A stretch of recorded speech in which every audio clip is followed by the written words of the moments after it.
Namaskar. We are studying the factors affecting the rate of chemical reactions. There are 5 factors which affect the rate of chemical reactions. Out of these 5 factors, in the last video, we have studied the first factor, that is nature of the reactants. Now in this video, we will study the second factor which affect the rate of chemical reaction, and this second factor is size of the particles of reactants. Size of the particles of reactants म्हणजेच आपण रासायनिक अभिक्रियेच्या दरावर किंवा रासायनिक अभिक्रियेच्या वेगावर परिणाम करणाऱ्या घटकांचा अभ्यास करत आहोत. रासायनिक अभिक्रियेच्या दरावर 5 घटकांचा परिणाम होतो. या 5 घटकांपैकी आपण मागच्या व्हिडिओमध्ये पहिल्या घटकाची म्हणजेच अभिक्रियाकारकाचे स्वरूप याची माहिती घेतलेली आहे. आता या व्हिडिओमध्ये आपण रासायनिक अभिक्रियेच्या दरावर परिणाम करणाऱ्या दुसऱ्या घटकाची म्हणजेच अभिक्रियाकारकाच्या कणांचा आकार याची माहिती घेणार आहोत. Now the rate of a chemical reaction depends on the size of particles of solid reactant. The rate of chemical reaction depends on the size of particles of solid reactant. म्हणजे रासायनिक अभिक्रियेचा दर हा स्थायू अभिक्रियाकारकाच्या कणाच्या आकारावर अवलंबून असतो. रासायनिक अभिक्रियेचा वेग हा स्थायू अभिक्रियाकारकाच्या कणाच्या आकारावर अवलंबून असतो. आणि तो कसा असतो ते इथे दिलेला आहे. Smaller the size of the reactant particles, higher is the rate of reaction. Smaller the size of the reactant particles, higher is the rate of reaction. म्हणजेच जर रासायनिक अभिक्रियेत सहभागी होणाऱ्या अभिक्रियाकारकाच्या कणाचा आकार लहान असेल तर रासायनिक अभिक्रियेचा वेग जास्त असतो. जर अभिक्रियाकारकाच्या कणांचा आकार लहान किंवा कमी असेल तर रासायनिक अभिक्रियेचा वेग जास्त असतो. हा त्याचा अर्थ. Now if the size of particles of reactant is small, then why the rate of reaction is high? If the size of particles of reactant is small, then why the rate of reaction is high? म्हणजे जर अभिक्रियाकारकाच्या कणांचा आकार लहान असेल तर रासायनिक अभिक्रियेचा वेग अधिक का असतो? या प्रश्नाचं उत्तर expression of this question or reason of this question is given here. हा जो प्रश्न आहे, if the size of particles of reactant is small then why the rate of reaction is high. या प्रश्नाचं उत्तर या ठिकाणी दिलेलं आहे ते आपण पाहणार आहोत. कारण हा प्रश्न किंवा region if the size of particles of reactant is small then the rate of reaction is high असं रिझन परीक्षेमध्ये येऊ शकतं. तर त्याचं उत्तर, त्याचं एक्सप्लेनेशन काय आहे ते आपण पाहणार आहोत. So in order for a chemical reaction to occur the particles of the reactant must collide with each other with sufficient energy so that the bonds in the reactants are broken down. In order for a chemical reaction to occur, the particles of reactant must collide with each other with sufficient energy so that the bonds in the reactants are broken down. म्हणजेच जर रासायनिक अभिक्रिया घडून यायची असेल तर अभिक्रियाकारकातील कण पुरेशा ऊर्जेसह एकमेकावर आदळणं आवश्यक आहे, जेणेकरून अभिक्रियाकारकातील रासायनिक बंध तुटतील. जर एखादी रासायनिक अभिक्रिया घडून यायची असेल तर त्या अभिक्रियाकारकातील कणांमध्ये पुरेशा ऊर्जेसह टकरा होणं आवश्यक आहे. टकरा म्हणजेच एकमेकावर आदळणं आवश्यक आहे की जेणेकरून अभिक्रियाकारकातील रासायनिक बंध तुटतील, हा त्याचा अर्थ. Now if in the chemical reaction one of the reactant is solid and other reactant may be liquid or gas, then what will happen. जर रासायनिक अभिक्रियेत एखादा अभिक्रियाकारक स्थायू असेल आणि दुसरा अभिक्रियाकारक वायू असेल किंवा द्रव असेल तर त्यावेळेस काय होतं.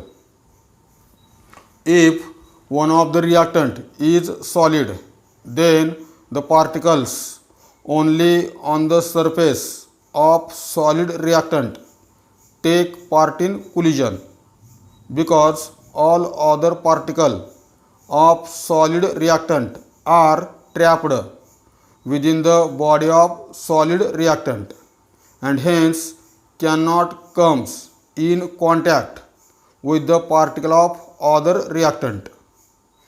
If one of the reactant is solid, then the particles only on the surface of solid take part in collision because all other particle of solid reactant are trapped within the body of solid reactant and hence cannot comes in contact with the particles of other reactant.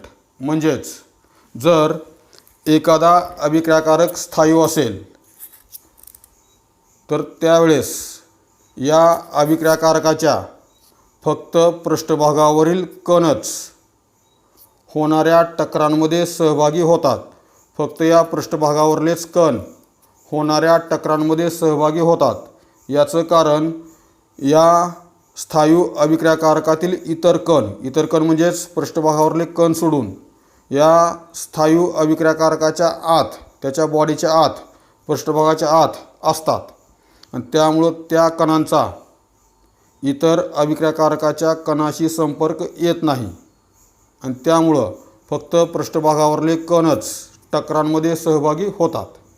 Now suppose for example it is a solid reactant. Now if this solid reactant is put in liquid reactant, then the particles only on the surface of this solid reactant comes in contact with the particle of liquid reactant and these particles collide with each other and chemical reaction take place. But the other particles cannot comes in contact with the particle of liquid because other particles are trapped within the body of solid reactant. जर आपण हा स्थायू द्रव अभिक्रियाकारकात टाकला तर या स्थायूच्या पृष्ठभागावरलेच फक्त कण या द्रवाच्या कणाच्या संपर्कात येतील आणि त्यांच्यामध्ये टकराव होतील आणि त्यांच्यातच रासायनिक अभिक्रिया होईल. परंतु या स्थायू अभिक्रियाकारकामध्ये जे इतर कण आहेत ते कण या अभिक्रियेत सहभागी होणार नाहीत, कारण ते या स्थायू अभिक्रियाकारकाच्या बॉडीच्या आत आहेत, पृष्ठभागाच्या आत आहेत. त्यामुळे त्यांचा संपर्क या द्रव अभिक्रियाकारकाच्या कणाशी येत नाही. Hence if one of the reactant is solid, then the particles only on the surface of solid take part in chemical reaction. Other particles of solid reactant cannot take part in chemical reaction.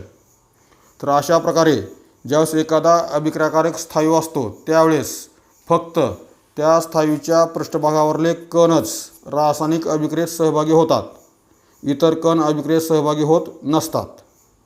हा त्याचा अर्थ. म्हणजे फक्त पृष्ठभागावरले कणच अभिक्रियेत सहभागी होतात.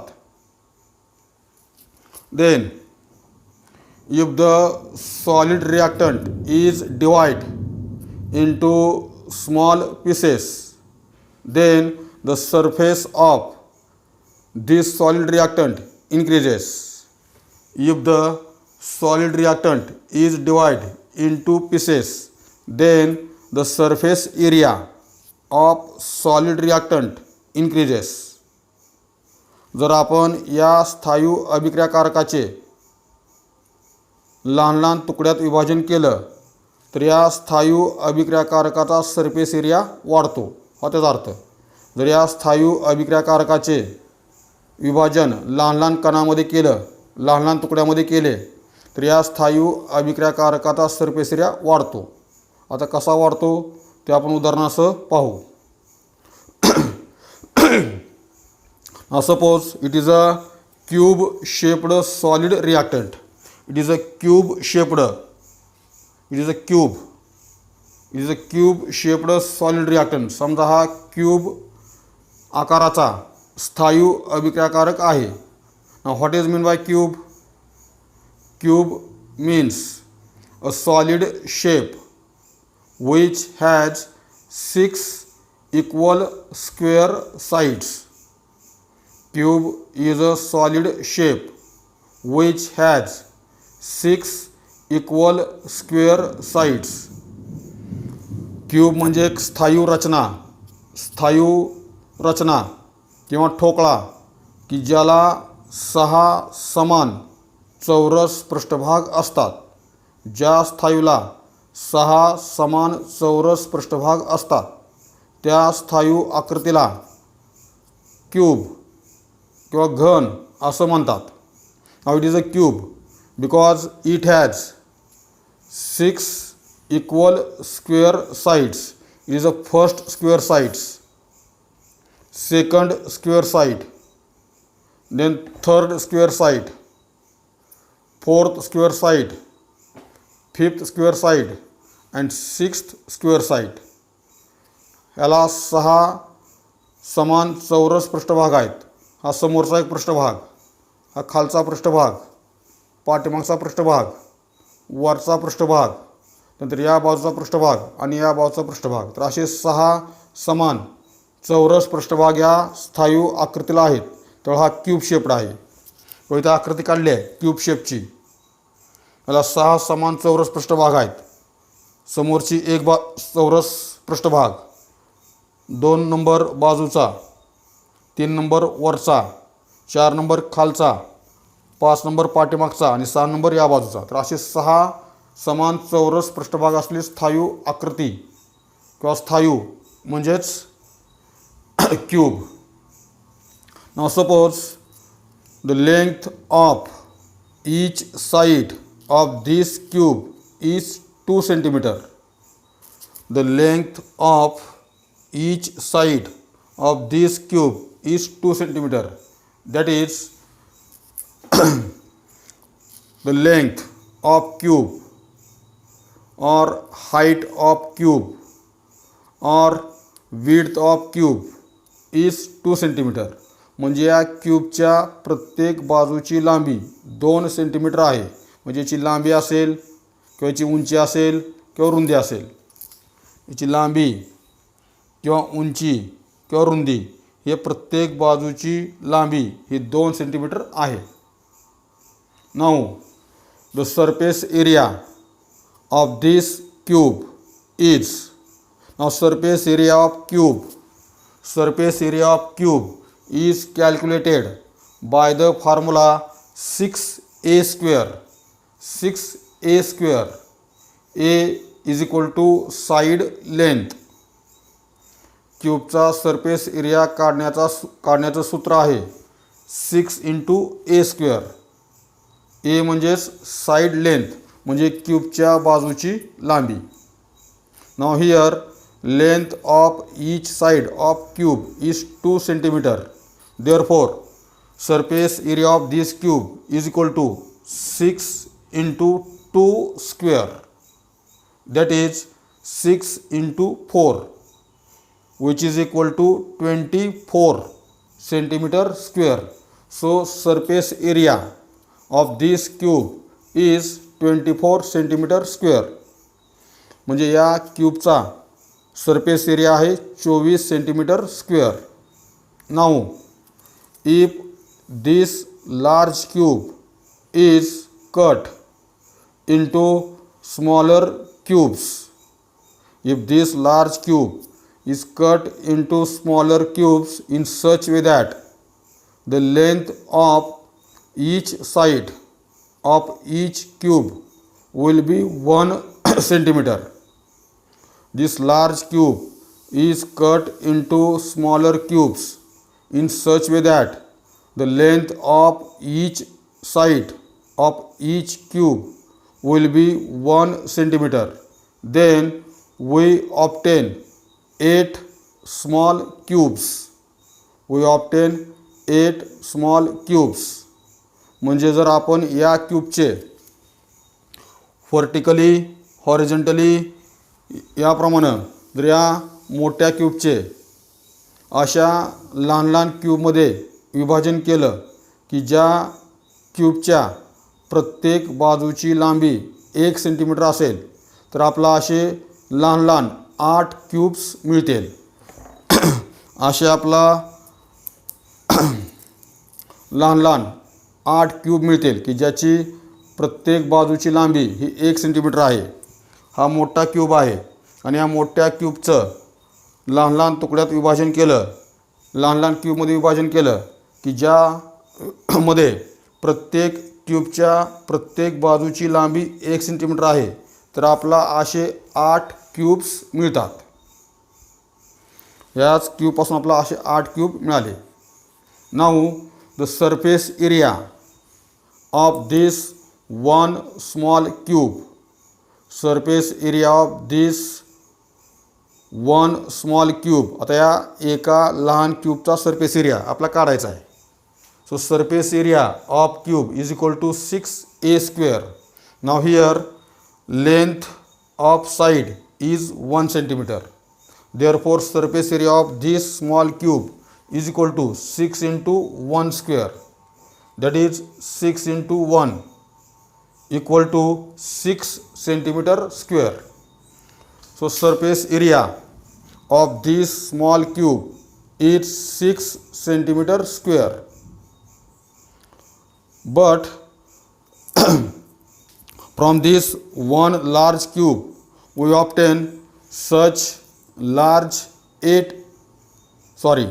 from this one large cube we obtain such 8 small cubes.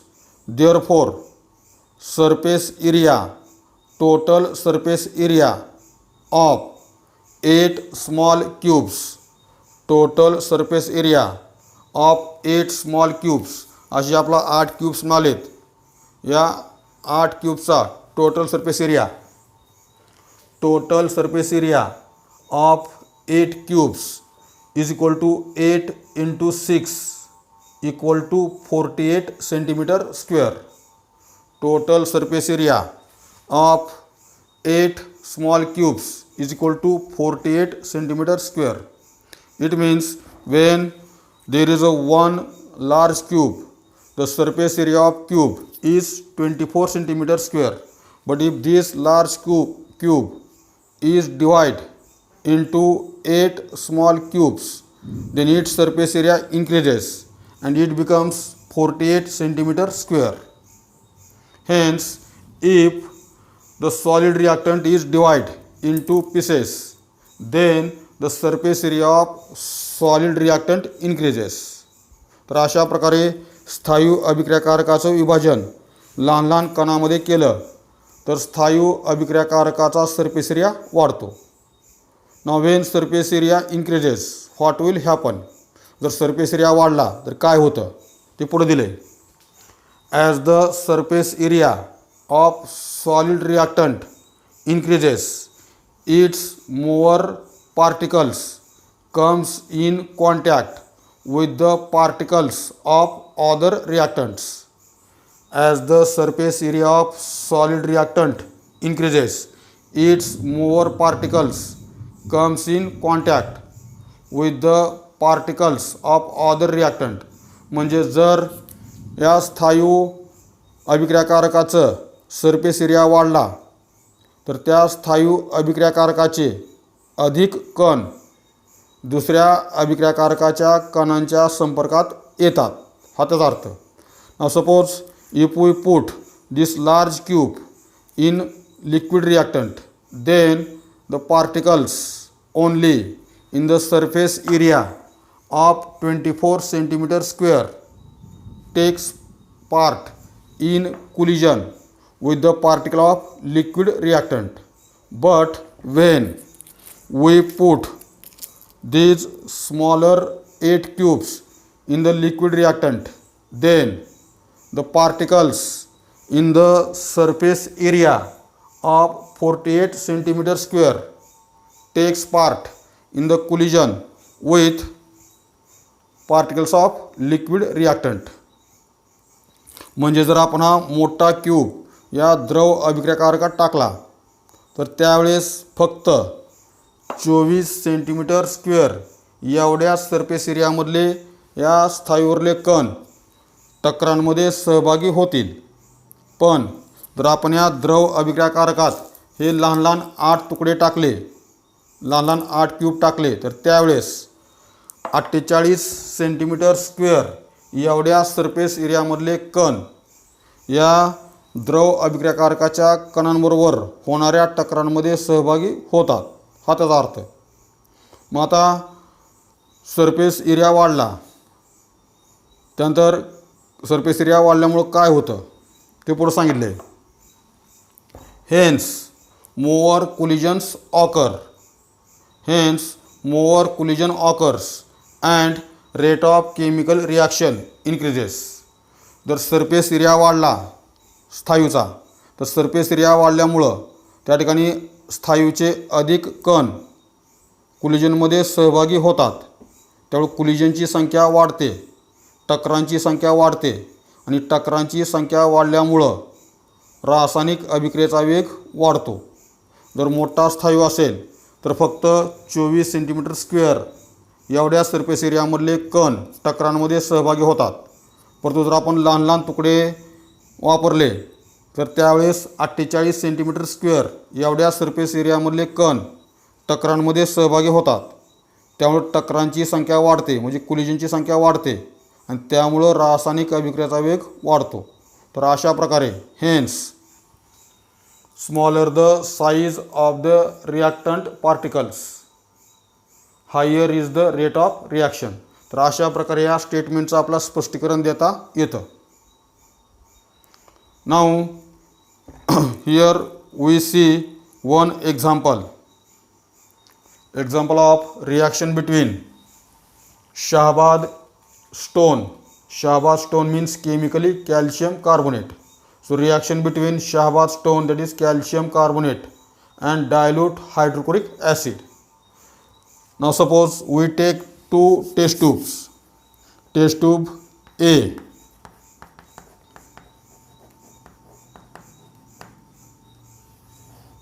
and test tube B. We take two test tubes, test tube A and test tube B.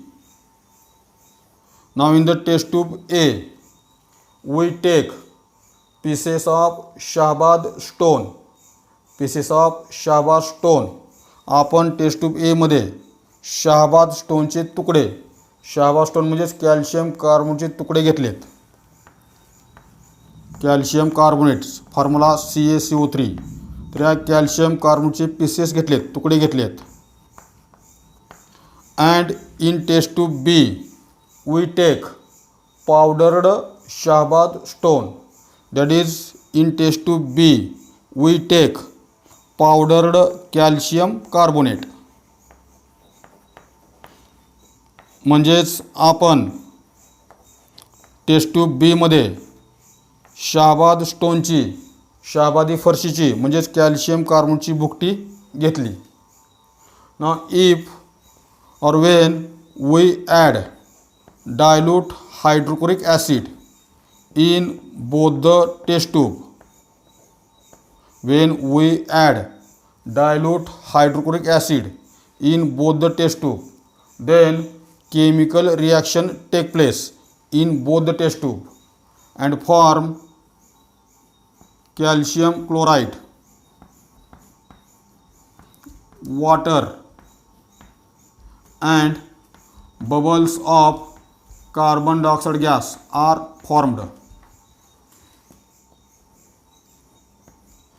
Calcium chloride, water and bubbles of carbon dioxide gas are formed.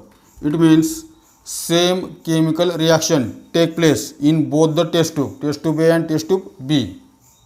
Now these two equations are unbalanced chemical equation, because on the reactant side there is one hydrogen atom and one chlorine atom, but on the product side there are two hydrogen atoms and two chlorine atoms. Therefore, to balance these equations we use factor 2 for HCl on the reactant side.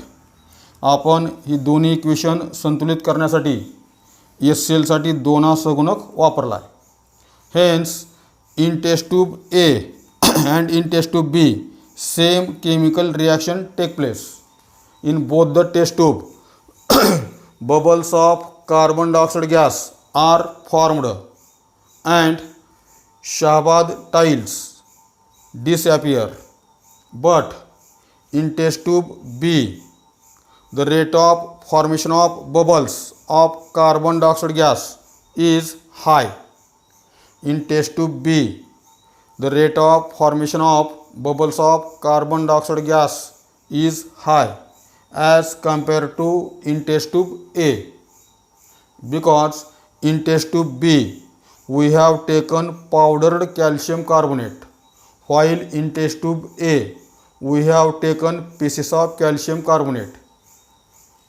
The size of particles of solid reactant in test tube B is smaller, while size of particles of solid reactant in test tube A is larger.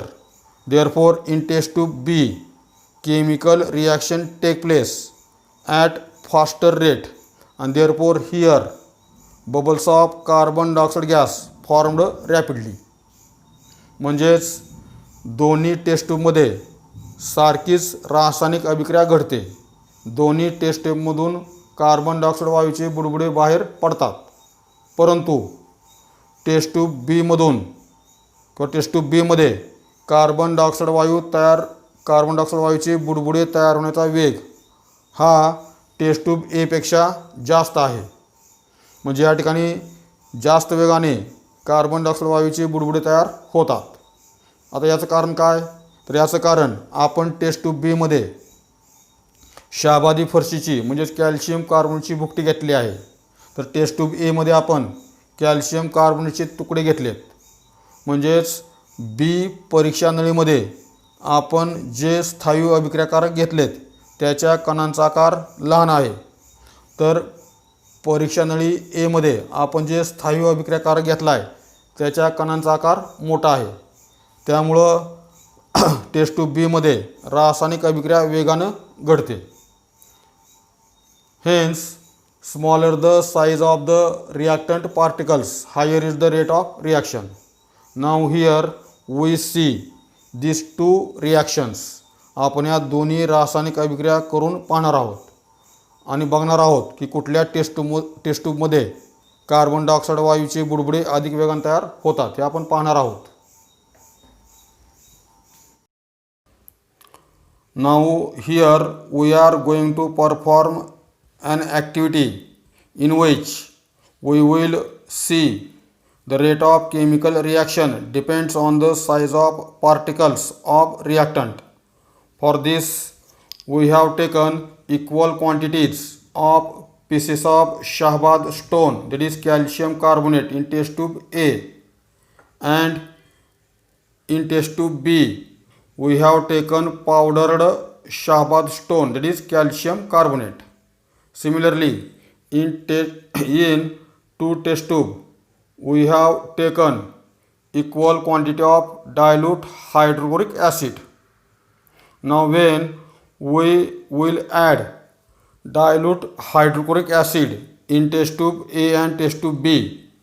In both the test tubes, chemical reaction take place and bubbles of carbon dioxide gas are formed.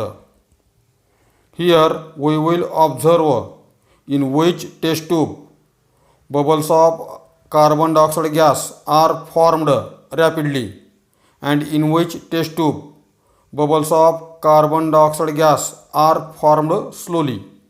आपण या ठिकाणी कृती करत आहोत की ज्यामध्ये रासायनिक अभिक्रियेचा वेग अभिक्रियाकारकाच्या कणांवर अवलंबून असतो हे आपण पाहणार आहोत. त्यासाठी आपण टेस्ट ट्यूब ए आणि टेस्ट ट्यूब बी मध्ये सारख्याच वजनाचे शाहाबादी फरशी तुकडे टेस्ट ट्यूब ए मध्ये आपण शाहाबादी फरशी तुकडे घेतलेत आणि तेवढ्याच वजनाची शाहाबादी फरशीची भुकटी टेस्ट ट्यूब बी मध्ये घेतली आहे. त्याचबरोबर दोन परीक्षा नळीत सारख्याच प्रमाणात विरल हायड्रोक्लोरिक आम्ल घेतलेला आहे. जेव्हा आपण हे विरल हायड्रोक्लोरिक आम्ल टेस्ट ट्यूब ए आणि टेस्ट ट्यूब बी मध्ये टाकू त्यावेळेस तिथे रासायनिक अभिक्रिया होईल आणि कार्बन डायऑक्साईड वायूचे बुडबुडे तयार होतील. या ठिकाणी आपण कोणत्या टेस्ट ट्यूबमध्ये कार्बन डायऑक्साईड वायूचे बुडबुडे अधिक वेगाने तयार होतात हे पाहणार आहोत. Now I am adding dilute hydrochloric acid in both the test tube. Observe in which test tube bubbles of carbon dioxide gas formed rapidly. So bubbles of carbon dioxide gas formed rapidly in test tube B, in which we have taken powdered calcium carbonate or Shaba stone, while bubbles of carbon dioxide gas formed slowly in test tube A, in which we have taken pieces of Shahbaz stone. Hence, in test tube B, reaction take place rapidly, fastly, while in test tube A, reaction take place slowly. It means the rate of chemical reaction depends on the size of particles of reactant. Smaller the size of reactant particles, higher is the rate of reaction.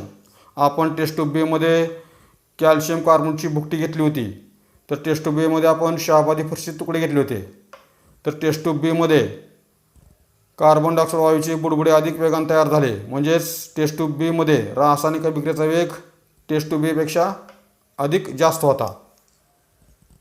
तर याप्रमाणे अभिक्रियेचा वेग हा अभिक्रियाकारकाच्या कणांवर अवलंबून असतो. अभिक्रियाकारकाच्या कणांचा आकार जेवढा कमी तेवढा अभिक्रियेचा वेग जास्त असतो.